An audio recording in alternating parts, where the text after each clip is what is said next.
Welcome back to Great Lakes e-bikes. It is Larry here, and I have the V5 from REV R sitting in this box. Please ignore how messy my garage is. Okay, I'm gonna get this thing built and we're gonna do a review of this thing. It's feeling very promising. I peeked in the box a little bit. It looks really cool. I have been riding this thing right here. This is the Bandit, and it's similar to this as far as being kind of a maybe more motorcycle style e-bike, which is fun to have. You know, it's not maybe the do-it-all type e-bike that, you know, you could take on trails and have it legal everywhere, but as a extra fun toy to have in the garage. Let's see if that's what this is, because that's kind of what I think it is. So I'm gonna get it built and we'll take it for a ride. We'll put it through the tests today and see what it's all about. Let's do this.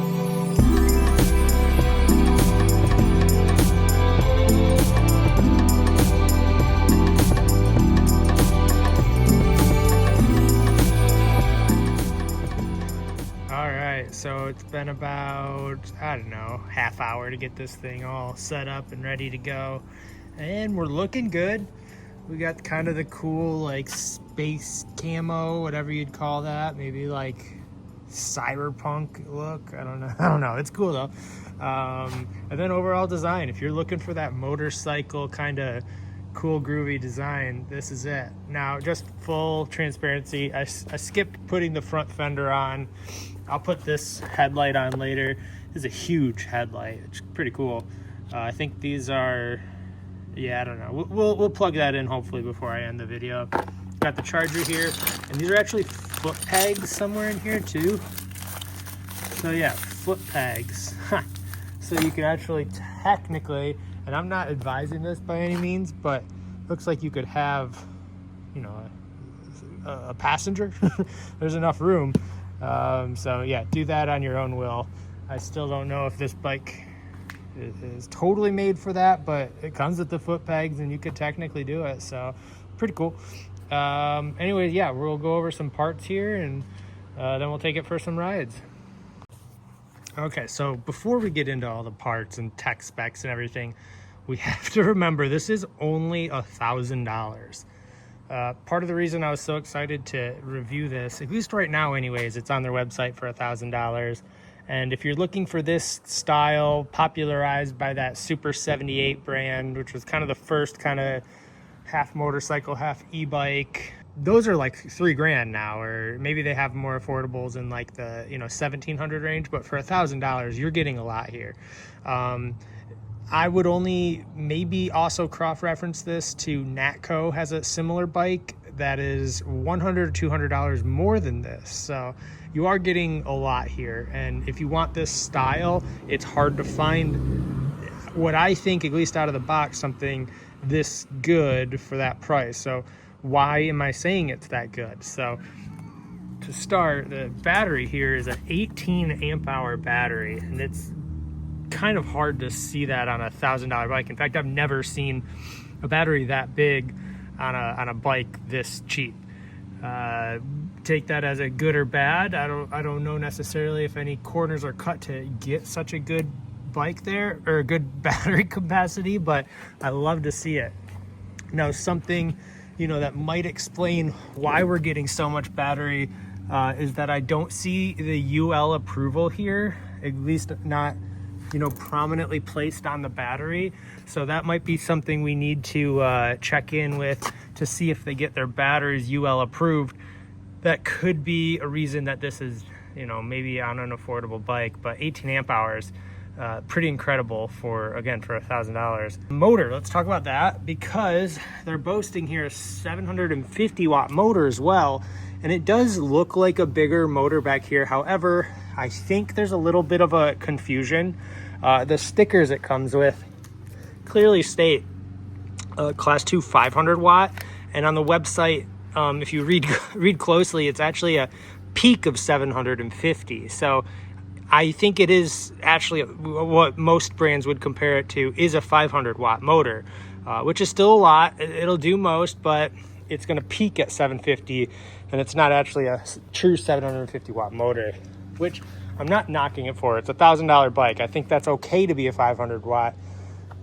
It would be maybe nice to get that, you know, 750 that peaks at 1,000, especially if you're planning on putting someone on the back seat here. Like, there's no way 2 passengers can be hauled, at least through any sort of hilly terrain or anything of significance on a 500 watt battery. That's just gonna be really challenging. So take that as you will. We'll see how it performs. We're gonna go do a hill test and everything, and just see exactly, you know, how this 500 watt motor shakes out. And then let's talk like more components here for a second. We have a pretty beefy fork here. It looks really nice. It's not necessarily, you know, fully like brand name or anything, but it looks like it'll do the job just fine. It gives you a cool look up front, especially once you have that headlight here. I should have just installed it. One lackluster thing, and I'll just be totally honest here, I would have liked to see a better shifting component. I hate these cheaper Shimano shifters. They're a nightmare. But just so you know, like, this is a $3,000 version of what that bike is, and this still has the same stupid shifter. I mean, here's the good one.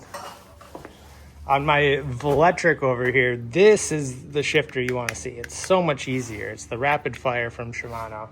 And it's got to cost these brands like $1 or $2 more. Just do it, guys, please. So yeah, that's the shifter, and it's paired with a pretty, you know, super basic derailleur. So you're not getting anything special here, but you're not needing to shift a ton on this bike. I don't think you're buying this bike to necessarily use it as an e-bike. And in fact, if you're looking for a more pedal-friendly bike, don't buy one in this geometry. You're not gonna like that. Buy like a cruiser style. Just trust me on that. Overall, pretty great parts for a $1,000 bike. You get some hydraulic Zoom branded brakes, which are pretty decent. Zoom's kind of like a generic brand from a lot of these bikes that are made in China, but they're reliable. I have a lot of Zoom parts in my store, and they definitely get the job done. Moving over to the display here, I love it. I'm actually really impressed. It's a really nice, crisp and clear display. We're gonna go ahead and take that. Ooh, that sticker off looks nice. I really think it's a pretty good job that they did on the display. So yeah, we got some riding to do. Let's give this thing a test. All right, we are here. Hopefully you can see this all right. It is a long, gradually steeper and steeper hill. We're gonna start from a flat, and we're gonna do throttle only to test this motor out. Let's go ahead and give it a try. Here we go. Pretty solid motor performance. As I go up this hill, it's never hitting its max speed. It's like a solid grade that you'd expect a bike to be able to handle, and it can. It went about 15 miles, a little bit over in some points, across the entire long hill. The motor worked fine, and it gets me up there. It just doesn't excel. It doesn't like crush the hill, you know, like being effortless, but it totally handles it. And that's just enough for me to know, like, as a single rider, as long as I'm not like having a passenger or adding extra weight to this bike, I'm gonna be fine wherever I take it, and that's a good peace of mind.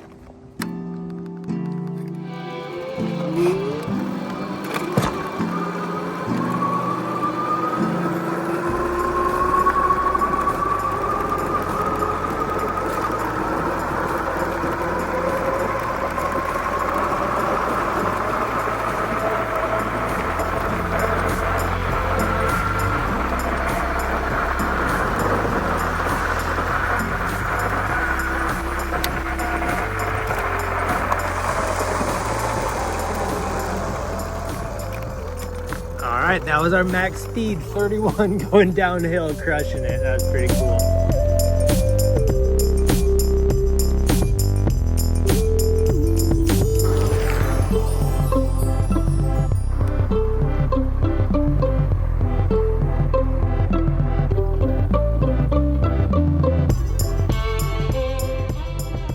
Okay, so now I have one concern with this bike.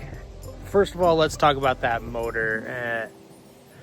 My only complaint is it's loud. It's noticeably one of the louder motors I've heard on an e-bike, but performance-wise, it could be some of that 18 amp hour battery here putting in a lot of the extra work, but it's impressive. I'm for $1,000 e-bike. I can honestly say I'm a little impressed here. It's better than it should be. I'll put it that way. The brakes are reliable. That's super important. It goes fast, like too fast. It was for a 500 watt slash 750, kind of in between. I still don't know exactly what's going on there. Again, my theory is it's a 500 watt that peaks, because the website, it says it peaks at a 750 watt. To have a 750 watt motor that also peaks at 750 just doesn't make sense to me. Anyways, so I think it is a 500 watt motor that peaks at 750, but for that, it's fast and it does a good job. And there's no gate out, like it's not, the speed isn't gated on this bike. Take that as a good or bad thing. I think paired with a 500 watt motor, I'm gonna call it a good thing, because then it's able to hit, you know, an average of like 25 miles an hour when riding on a street. Again, that bends the rules of class 1, 2, 3, wherever your state is. But as far as like a fun vehicle to ride, I like that. But I'm down to just one concern, and it's if I can put it on my bike rack. So this is the Outfitter / Young Electric rack that I reviewed in an earlier video. I'm still using it on my vehicle. I found it very convenient for loading. Any e-bike usually can fit on it. I know that it can handle the weight because it's very rugged. I personally took off one of the skis just to make it easier to access my trunk. And that was loud. Also, I lost one of these attachments by not tightening it. It fell off on the road, so I said there's no need for the second one. Long story short, I do really like this rack. I stand by that review. Check it out. Maybe I'll have it linked. They're actually sending me another rack to try out, so hey, maybe I'll even have a better one to point your way, because it is kind of hard to buy an e-bike rack, especially for those step through and different styles. It's hard to find one that can fit all your needs. So I stand by this rack, but will it fit this bike? Because my Bandit that I keep referencing, the other motorcycle style e-bike, doesn't really fit on here. So let's see if it can fit.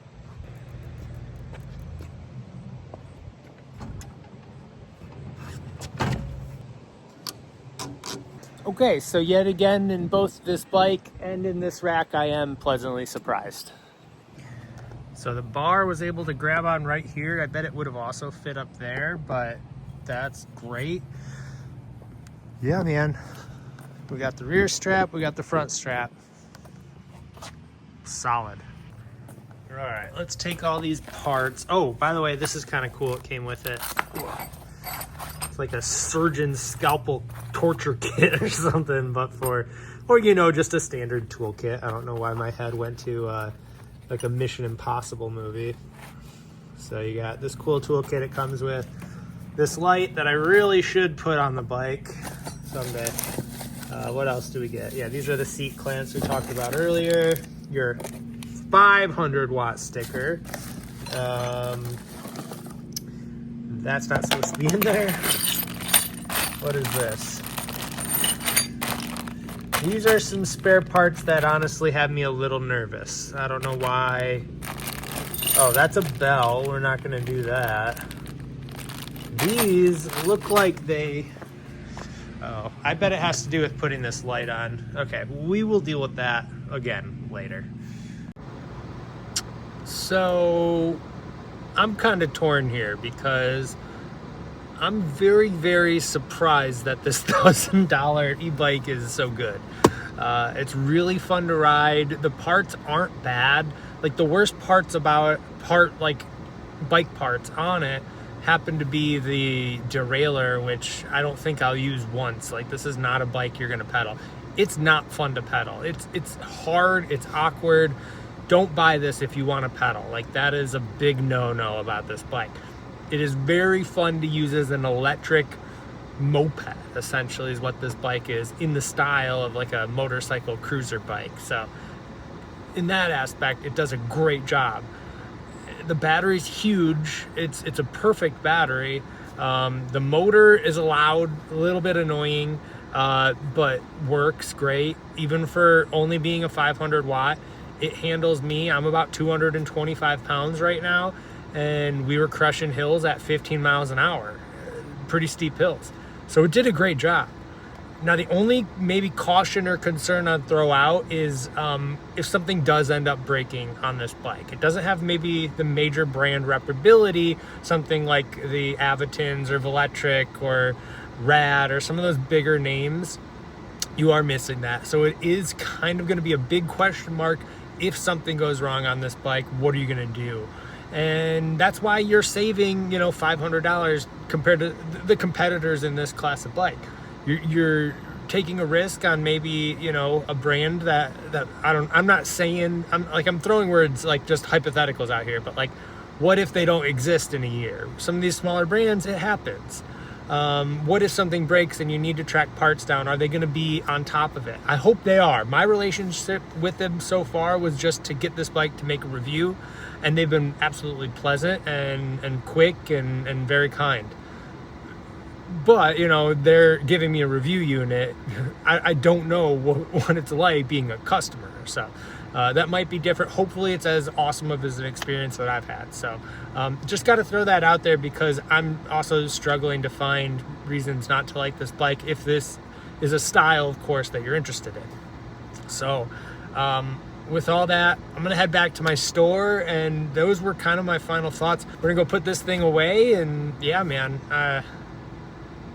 I like it. What can I say? Compared to my Bandit, in case that's why you're watching this video, they're different bikes. The Bandit has 2 batteries. It has 2 motors. It has the ability to go like 40 miles an hour. It is like a motorcycle. It's not a bike. This one bridges the line a little more. This one is considered a bike still legally, which is good. The Bandit's worst feature is that legally it's a motorcycle. So similar ride experience, especially the geometry of the bike. So that's interesting. They look very similar. You wouldn't know that one is 1,000, the other's almost 3,000. That's for sure. And you do get a lot more on the Bandit, but you spend a lot more. So that's my comparison there. Anyways, yeah, we're gonna bring this guy to its new home at my shop. So we'll do that and we'll call it a day. Boom.